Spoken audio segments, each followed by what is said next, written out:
Net achievers YouTube channel को आपको स्वागत। यूनिट 9 आम जो ऑनलाइन क्लास करूथिले नेटवर्क प्रॉब्लम सेथिपई वीडियोटी को मु पके दोची आपण माने देखिबे मु आशा करूची एवं विश्वास मध्य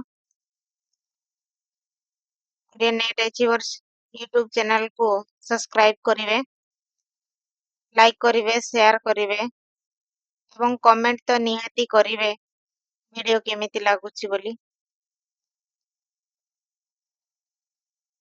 चलंतु आजिर विषय वस्तु औचित्यवाद। औचित्य संप्रदायर मुख्य प्रवर्तक हेउचंती किए? खेमेंद्र। खेमेंद्र हेउचंती औचित्यवादर मुख्य प्रवर्तक। एटा को मन रखिबे पिला माने। तांकर औचित्य विचार चर्चा तांकर गोटे ग्रंथ अछि, से ग्रंथर ना कोन? औचित्य विचार चर्चा। एही ग्रंथ रे आचार्य खेमेंद्र औचित्यर संज्ञा प्रदान करी कहउचंती कोन कहउचंती? औचित्य रस सिद्धस्य स्थिरं काव्यस्य जीवितम। कथा कहउचंती तार अर्थ कोन? औचित्य रस सिद्धस्य स्थिरं काव्यस्य जीवितम। तार अर्थ कोन? जे रसयुक्त काव्यर स्थिर जीवन हेउची औचित्य। रसयुक्त काव्य जो काव्य रे रस रहिथिबो तार जीवन कोन हेथिबो? स्थिर हेथिबो। ताकू कोन कहउची? ताकू से औचित्य बोली कहउचंती। कवितार औचित्यर प्रयोग रे कविता नय सॉरी औचित्यर प्रयोग रे काव्यर उत्कर्ष प्रतिपादित होइथाय एवं औचित्यर अनुपस्थिति रे काव्यटी कोन हुए? रसयुक्त हेइथाय। औचित्य जो काव्य रे रहिथाय बा प्रयोग करा जाइथाय से काव्यर उत्कर्षता प्रतिपादित हेइथाय बा से काव्यटी द्विगुणित हेइथाय। एवं यदि औचित्य न थाए गोटे काव्य रे तेबे से काव्यटी कोन हुए? रसयुक्त होइथाय। ध्वनितत्वविद आनंदवर्धन और अभिनव गुप्त काव्य रचना काल रे सेमाने आनंदवर्धन और अभिनव गुप्त जेतेबेले काव्य रचना करुथिले से काव्य रचना समय रे बा काल रे सेमाने औचित्य उपरे गुरुत्व प्रदान करिसंती एवं कोन कहउचंती सेमाने औचित्य वर्जित काव्य दशयुक्त बोली मंतव्य प्रदान करिसंती। औचित्य बिना काव्य दशयुक्त बोली कहउचंती। अभिनव गुप्तଙ୍କ मतरे कोन? औचित्य ध्वनि और रसाश्रित। औचित्य हेउची ध्वनि और रसाश्रित कथा अभिनव गुप्त मत देउचंती। तापरे आसिले आचार्य कुंतक। आचार्य कुंतक वक्रोक्ति संप्रदाय आलोचना बेले औचित्य को प्राधान्य देइचंती। ताले वक्रोक्ति संप्रदाय की आलोचना करचंती? आचार्य कुंतक। से ए जो वक्रोक्ति संपर्क आलोचना बेले औचित्य को से कोन करचंती? प्राधान्य देइचंती। तापरे आसिले काव्य मीमांसा ग्रंथटी कहार पिला माने कमेंट करिवो। काव्य मीमांसा ग्रंथटी राजशेखरंकर काव्य मीमांसा ग्रंथ रे मध्य औचित्य संपर्क रे मत देइचंती। कोन कहउचंती से? उचितानुचित विवेक व्युत्पत्ति इति जाजाबर्य कथा कहउचंती राजशेखर। आगो खुजिबा उचित भाव औचित्य जोटा उचित अनुचित किंतु एठी कोन? उचित भाव ही होउची औचित्य। जे कोनसी वस्तु सहित अन्य गोटे वस्तुर संबंध स्थापन करबाकू गले दुहिंको मध्यरे औचित्यपूर्ण अनुकूल संबंध स्थापित हेबा एकांत आवश्यक। ता माने ये गोटे वस्तु ये आ गोटे वस्तु ଏଇ ଦୁଇଟି ବସ୍ତୁର ସମ୍ପର୍କ ସ୍ଥାପନ ବେଳେ କଣ ହେବା ଆବଶ୍ୟକ? ସେମାନଙ୍କ ମଧ୍ୟରେ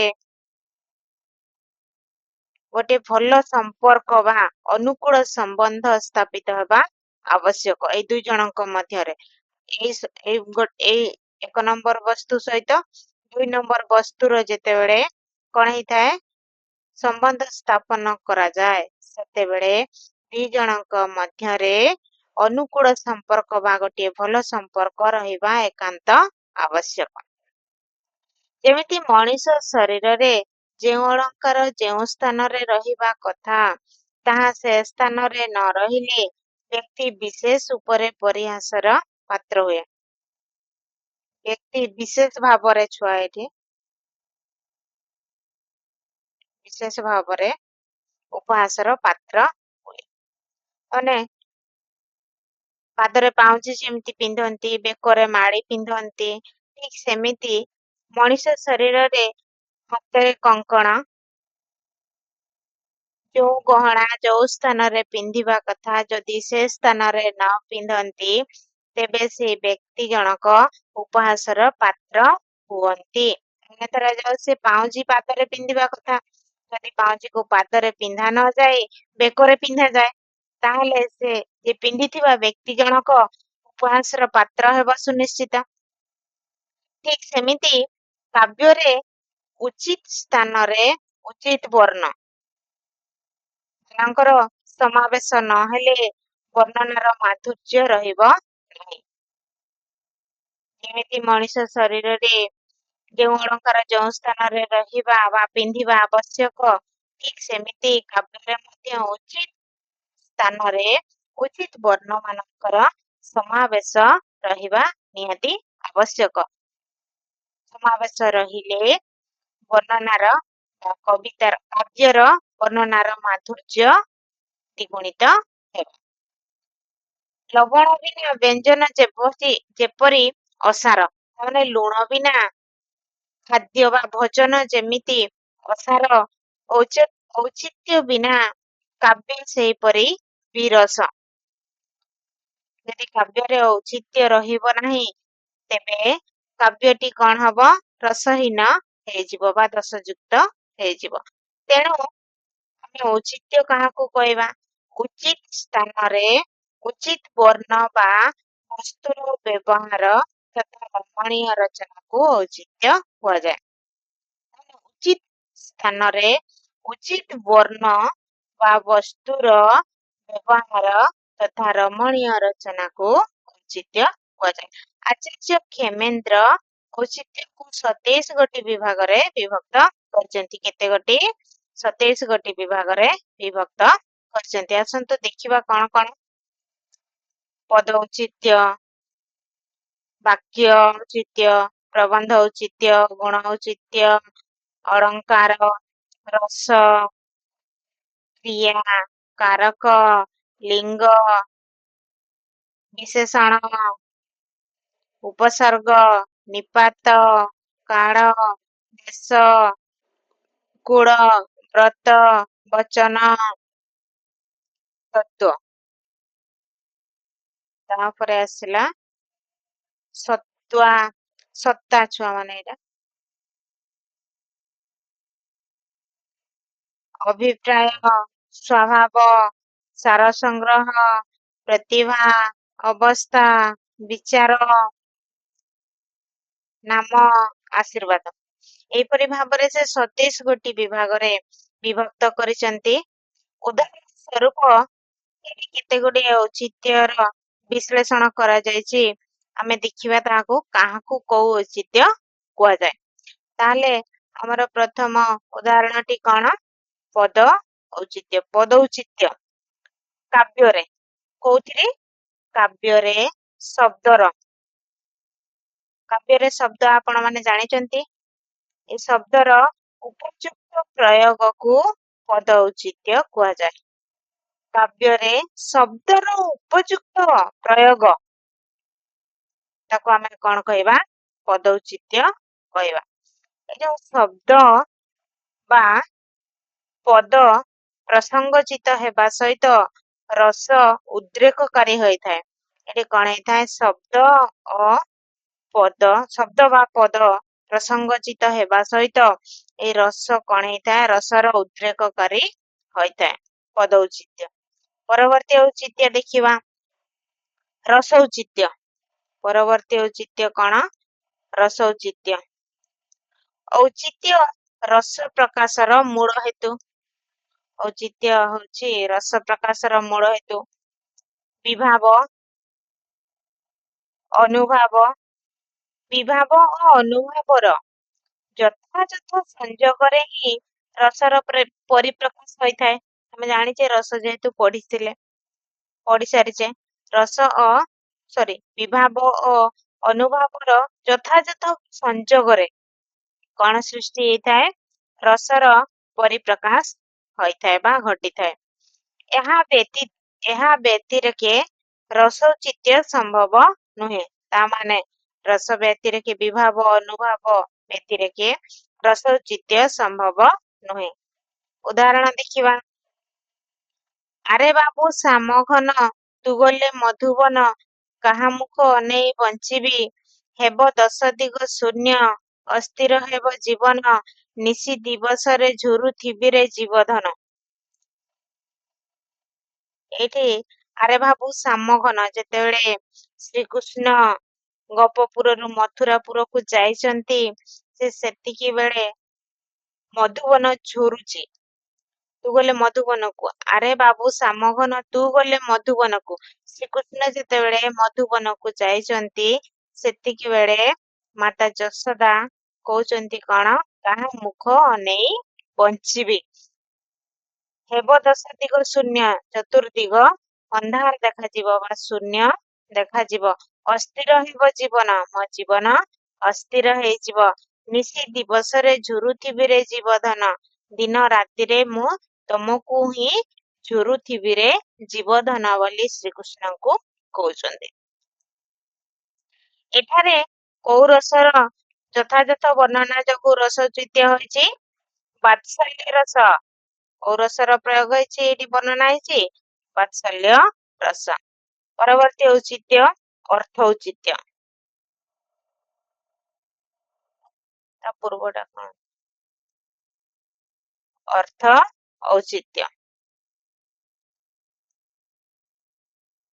କାବ୍ୟ ସୃଷ୍ଟିରେ ପଦୌଚିତ୍ୟ ସହିତ ଅର୍ଥ ଔଚିତ୍ୟ ଏକାନ୍ତ କାମ୍ୟ। ପଦୌଚିତ୍ୟ ରହିବା ସହିତ ଅର୍ଥ ଔଚିତ୍ୟ ରହିବା ନିହାତି ଜରୁରୀ ବା ଏକାନ୍ତ କାମ୍ୟ। ତାହେଲେ ଅର୍ଥ ଔଚିତ୍ୟ ଆମେ କାହାକୁ କହିବା ଯଥାଯଥ ଅର୍ଥ ପ୍ରକାଶ। ସେତେବେଳେ ଆମେ ଶବ୍ଦ ପ୍ରକାଶ ଦେଖିଥିଲେ ଏଇଠି ତାହେଲେ କଣ କରିବା ଯଥାଯଥ ଅର୍ଥ ପ୍ରକାଶ ହୋଇ ନ ପାରିଲେ କାବ୍ୟ ସୌନ୍ଦର୍ଯ୍ୟଗ୍ରାହୀ ହୋଇପାରେ ନାହିଁ। ଅର୍ଥ ପ୍ରକାଶ ହୋଇ ନ ପାରିଲେ କାବ୍ୟ ସୌନ୍ଦର୍ଯ୍ୟଗ୍ରାହୀ ହୋଇପାରେ ନାହିଁ। ତେଣୁ କାବ୍ୟରେ ଅର୍ଥ ଔଚିତ୍ୟ ରହିବା ଏକାନ୍ତ ବିଧେୟ। ସୌନ୍ଦର୍ଯ୍ୟ ପିଲାମାନେ ଏଇଠି ଦେଖିଦେବେ ସୌନ୍ଦର୍ଯ୍ୟ ଗ୍ରାହ୍ୟ। ତାପରେ ଯିବା ଶବ୍ଦାଳଙ୍କାର ଔଚିତ୍ୟ ଅଳଙ୍କାର ଔଚିତ୍ୟ। ଯେଉଁଠାରେ ଅର୍ଥ ଓ ରସାନୁସାରୀ ଅଳଙ୍କାର ବିନ୍ୟାସ ହୋଇଥାଏ ସେଠାରେ ଅଳଙ୍କାର ଔଚିତ୍ୟ ହୋଇଥାଏ। ଯେଉଁଠାରେ ଅର୍ଥ ଓ ରସାନୁସାରୀ ଅଳଙ୍କାର ବିନ୍ୟାସ ହୋଇଥାଏ ସେଠାରେ ଅଳଙ୍କାର ଔଚିତ୍ୟ ହୋଇଥାଏ। ଏ ଯୋଉ ଆଲୋଚନା ହେଲା ଉପରୋକ୍ତ ଆଲୋଚନାରୁ ଜଣାଯାଏ ସାହିତ୍ୟ ରାଜ୍ୟରେ ଔଚିତ୍ୟର ସ୍ଥାନ ବହୁତ ଉଚ୍ଚରେ। ସିଡିର ଶୀର୍ଷରେ ପିଲାମାନେ ବହୁତ ଉଚ୍ଚରେ। ଶବ୍ଦ ଓ ଅର୍ଥର ଯଥାଯଥ ବିନ୍ୟାସ ବିନା କାବ୍ୟଟି ଶୁଷ୍କ ଏବଂ ନିରସ ହୋଇଥାଏ। ଯଦି କାବ୍ୟଟିରେ ଶବ୍ଦ ଏବଂ ଅର୍ଥର ଠିକ ଭାବରେ ବିନ୍ୟାସ ହେବ ନାହିଁ ତେବେ ସେ କାବ୍ୟଟି ଶୁଷ୍କ ନିରସ ହେଇଥାଏ। ତେଣୁ କ୍ଷେମେନ୍ଦ୍ରଙ୍କର ଏହି ଔଚିତ୍ୟ ବିଚାର ଚର୍ଚ୍ଚା ଗ୍ରନ୍ଥରେ ଯୋଉ ଔଚିତ୍ୟ ହିଁ କାବ୍ୟିକ ସୌନ୍ଦର୍ଯ୍ୟର ସୃଷ୍ଟିର ଯଥାଯଥ ନିୟମ। ଏହା ସର୍ବବାଦୀ ସମ୍ମତ, ତା ମାନେ ସମସ୍ତେ ଗ୍ରହଣ କରୁଛନ୍ତି। ଏହା ଥିଲା ଔଚିତ୍ୟ। ପିଲାମାନେ ଦୁଇ ଦିନ ଆମେ ଅନଲାଇନ କ୍ଲାସ କଲେ କିନ୍ତୁ କରିପାରିଲେ ନାହିଁ, କ୍ଷମା ଚାହୁଁଛି ପିଲାମାନେ। PDF ପାଇବାକୁ ଚାହୁଁଥିଲେ ଓଡ଼ିଆ ନେଟ୍ ଏଚିଭର୍ସ ଟେଲିଗ୍ରାମ ଚ୍ୟାନେଲକୁ ଜଏନ୍ କରିବେ ଏବଂ ନୂଆ ନୂଆ ଭିଡିଓର ନୋଟିଫିକେସନ ଆପଣମାନଙ୍କ ପାଖରେ ପ୍ରଥମେ ପହଞ୍ଚିବା ପାଇଁ ଚ୍ୟାନେଲକୁ ସବସ୍କ୍ରାଇବ କରିବେ। ଥ୍ୟାଙ୍କ ୟୁ, ଧନ୍ୟବାଦ।